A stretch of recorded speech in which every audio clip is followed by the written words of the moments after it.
할렐루야. 6월 30일 수요일 큐티 영상 시작하겠습니다.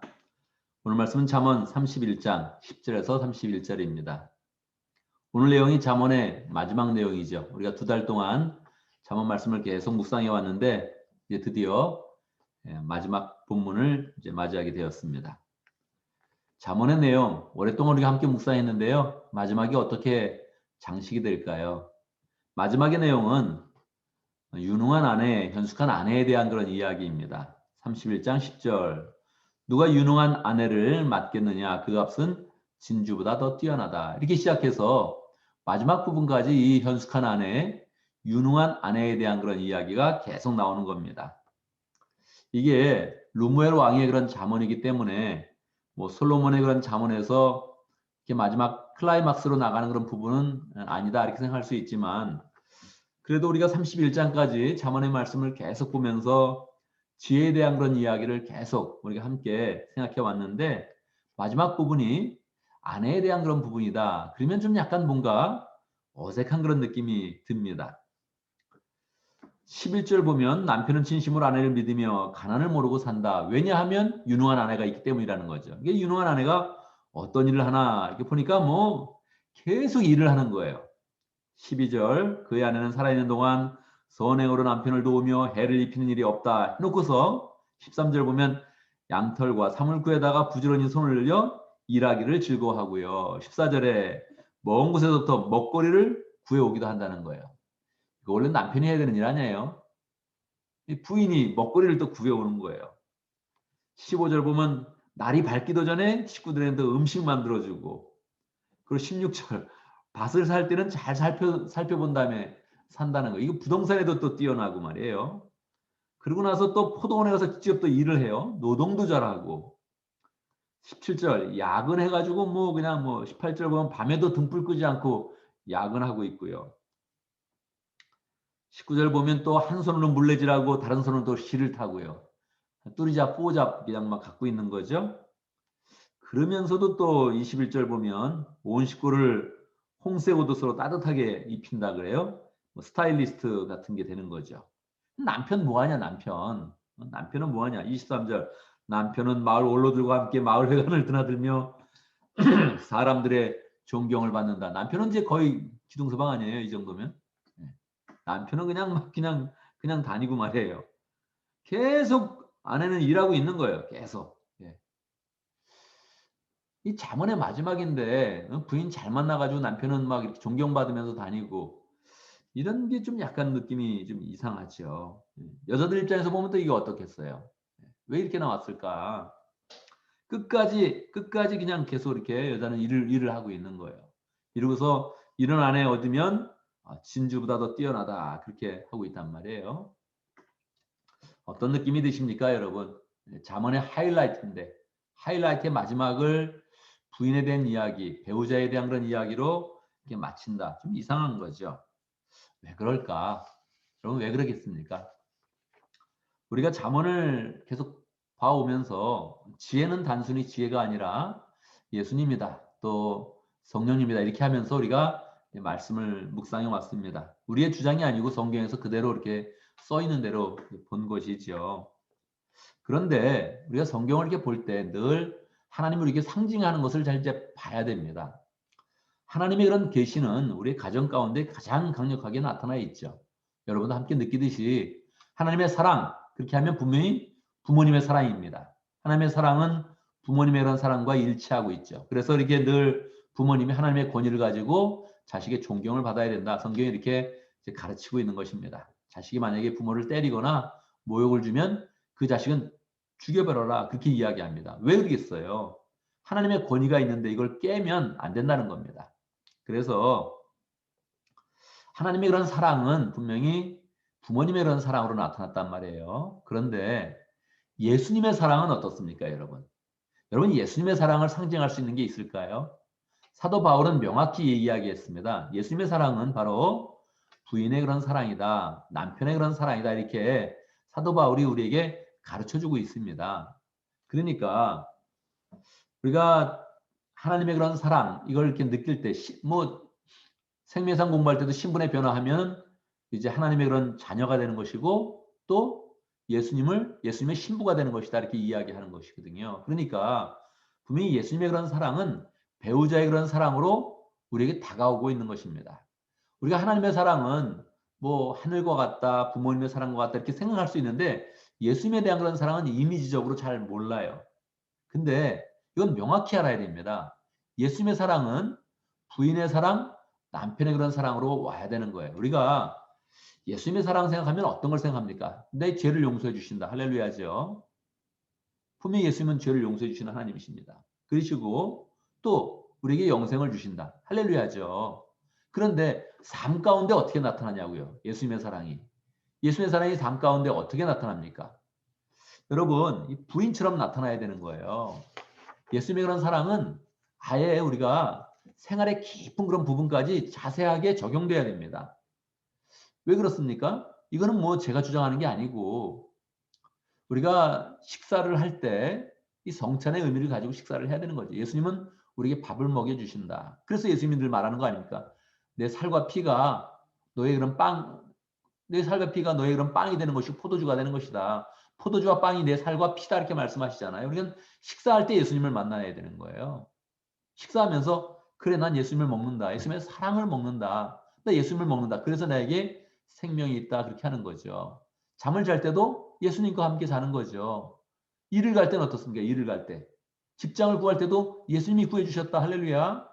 직장에서 일을 할 때도 예수님이 동행해 주신다. 그래서 직장에 일하는 그런 부분에 예수님의 그런 지혜가 있고 나는 예수님의 그런 사랑을 나타내서 결국 직장에서도 하나님의 사람으로 선다. 이렇게 해야 되는 거죠. 그러니까 밥을 먹는 거, 잠을 자는 거, 직장에서 일하는 거 이런 모든 부분에 예수님께서 함께 해주신다. 여러분 집을 살 때 어떻습니까? 집을 살 때. 집을 살 때 누가 삽니까?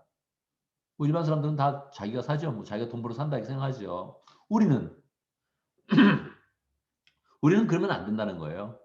우리는 예수님이 집을 사주셨다. 할렐루야. 예수님이 내 거처지를 마련해 주신다. 네, 거처지도 마련해 주시고 먹을 것도 주시고 친구를 만나면 수다 떨 때 예수님이 함께 해서 교제하게 하시고 사랑을 나누게 하시고 이 모든 것들이 보혜사신 예수님, 보혜사신 성령님의 도움으로 우리가 이것을 감당한다. 이렇게 생각을 해야 된다는 거예요. 그렇게 할 때 마지막 이 유능한 아내, 현숙한 아내 이게 우리의 그런 삶 가운데 다가오는 거죠. 그래, 예수님은 막연한 그런 하나님이 아니시다. 그냥 우리의 추상적인 그런 개념의 신이 아니시다. 예수님 우리의 삶 가운데 들어와야 되는데 어떻게 들어올 거냐? 어떻게 들어옵니까? 배우자처럼 들어온다는 거예요. 배우자를 만났을 때 아, 이게 예수님의 사랑이구나. 그러니까 배우자가 다 해주는 거예요. 그러니까 우리가 남편의 입장이 되는 거죠. 꼭 기둥서방 같은데. 근데 배우자가 다 해준다는 거예요. 할렐루야죠. 예수님은 정말 다 해주는 거예요. 우리의 삶 가운데. 모든 걸 다 해주는 거예요. 그러면서 내가 너의 동반자가 되어주고 너의 그런 삶을 축복한다. 그래서 우리는 배우자를 바라보면서 예수님의 형상을 발견하고 예수님의 그런 그 모습을 우리가 발견하면서 야, 예수님의 그런 사랑이 이렇게 세밀하네 하는 것들을 서로 느껴야 된다는 거죠. 그러니까 이 성경은 당시에 남자 중심이어서 부인에 대해서만 이야기하지만 서로 배우자에 대해서 그래, 배우자가 나에게 이렇게 잘해준다. 할렐루야. 그래서 이 배우자의 이런 사랑을 통하여서 나는 예수님의 사랑을 구체적으로 경험한다. 그래서 이게 예수님의 사랑을 풍성하게 경험하는 그런 방편이 되어야 된다는 것입니다. 그렇지만 뭐 엄밀하게 따지면 필요 조건을 따진다면 예수님이 필요 조건입니다. 그리고 배우자가 충분 조건입니다. 무슨 뜻입니까?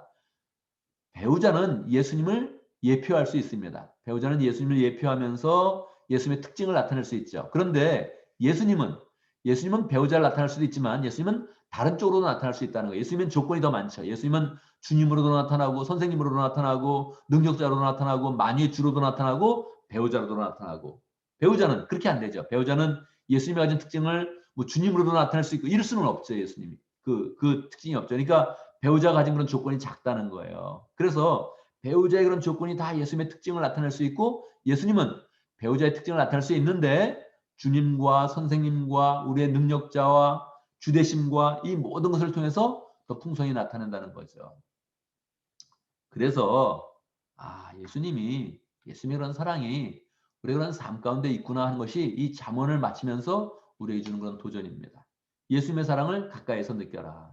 막연히 죄를 용서해 주시고 영생을 주시고 그렇게 끝나는 것이 아니라 진짜 내 삶 가운데 예수님이 있구나. 내가 대화할 때도 사람을 만날 때도 직장에 갈 때도 잠을 잘 때도 밥을 먹을 때도 나는 예수님과 동행한다. 그래서 예수님이 나의 그런 가장 친밀한 그런 친구다. 그렇게 살면서 우리 인생을 마쳐야 우리가 영원한 그런 삶 가운데서 예수님과 또 교제하고 예수님의 그런 만남을 우리가 소망하는 그런 삶이 되겠지요.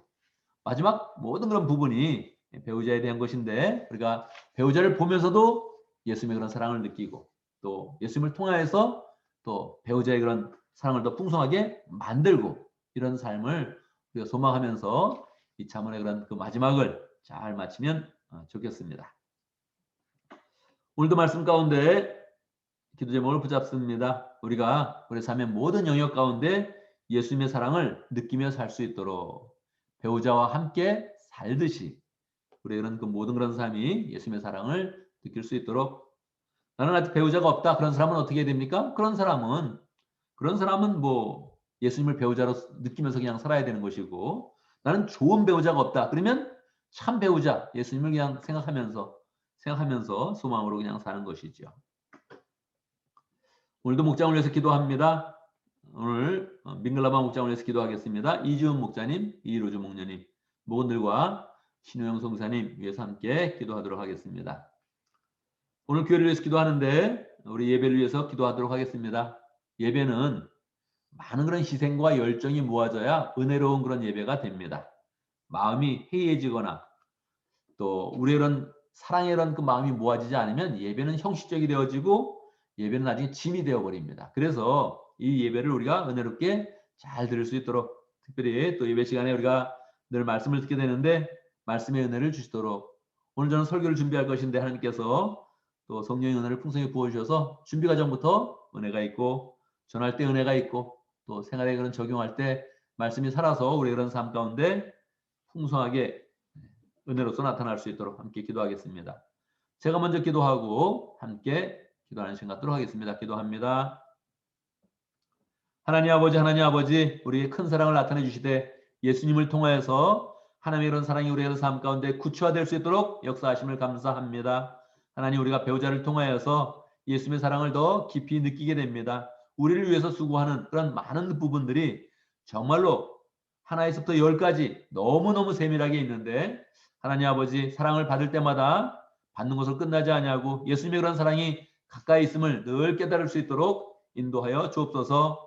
우리가 정말 생활의 가장 기본적인 먹고 자는 모든 그런 부분들, 직장을 나가는 그런 부분들, 잠을 자는 그런 부분들, 모든 부분에서 예수님의 그런 사랑을 깊이 느끼고 예수님을 사랑하며 예수님과 친밀히 교제하는 복된 삶을 잘 살 수 있도록 인도하여 주시옵소서. 하나님 아버지 오늘도 목장을 위해서 기도합니다. 민글라바 목장의 이지훈 목자님, 이로주 목녀님 축복하여 주시고 행복한 목장을 잘 세워가면서 행복하게 주님의 그런 사역을 하려고 하는데 하나님 모든 필요를 채워주시고 그 마음 가운데는 정말 뜨거운 하나님의 그런 사랑을 가지고 행복한 목장을 잘 세워갈 수 있도록 역사하여 주옵소서. 목원들도 모일 때마다 믿음의 가족을 잘 세워가고 함께 주님 안에서 변해가는 복된 그런 삶으로 인도해 주시고 신우영 선교사님 기억하여 주시고 미얀마에서 열심으로 또 사역하고 있는데 하나님께서 함께하여 주셔서 하나님 아버지 정세가 불안한 그런 가운데서도 주님의 사역을 또 꾸준하게 풍성하게 잘 감당하면서 어떤 일이 와도 주님의 그런 사역을 잘 감당할 수 있는 담대한 그런 그 마음을 가질 수 있도록 역사하여 주옵소서. 교회를 위해서 기도합니다. 하나님 아버지 우리 교회가 예배를 잘 드리는 그런 가운데 주님의 사랑을 더 풍성히 누리게 하시고 하나님을 만나게 하여 주시고 하나님의 은혜가 우리의 신령과 생활 가운데 풍성히 임할 수 있도록 역사하여 주옵소서. 말씀의 은혜를 주시고 하나님 아버지 오늘 또 설교를 준비하는 날인데 주님께서 지혜를 부어주시고 은혜 가운데 함께 하셔서 하나님의 그런 백성들에게 줄 그런 귀한 그런 그 말씀들을 잘 받을 수 있도록 역사하여 주옵소서. 하나님 아버지 오늘 또 6월달을 마치는 날입니다. 주님께 축복하여 주시고 은혜를 베풀어 주시옵소서. 한 달을 잘 마무리할 수 있도록 인도하시고 한 달을 기억할 때 주님의 그런 사랑과 은혜가 잘 기억되게 하여 주시고 하나님 또 새 달을 맞이하는데 새 달 가운데서 우리의 그런 그 마음 가운데 소망이 넘치게 하여 주시고 주님을 더 사랑하는 그런 열정으로 풍성해질 수 있도록 인도하여 주옵소서. 오늘 맡은 모든 일 잘 감당하게 하시고 잘 마무리하게 하시고 모든 일 가운데 주님께 감사하며 이렇게 영원 올릴 수 있도록 축복하여 주옵소서. 예수님의 이름으로 기도드리옵나이다. 아멘.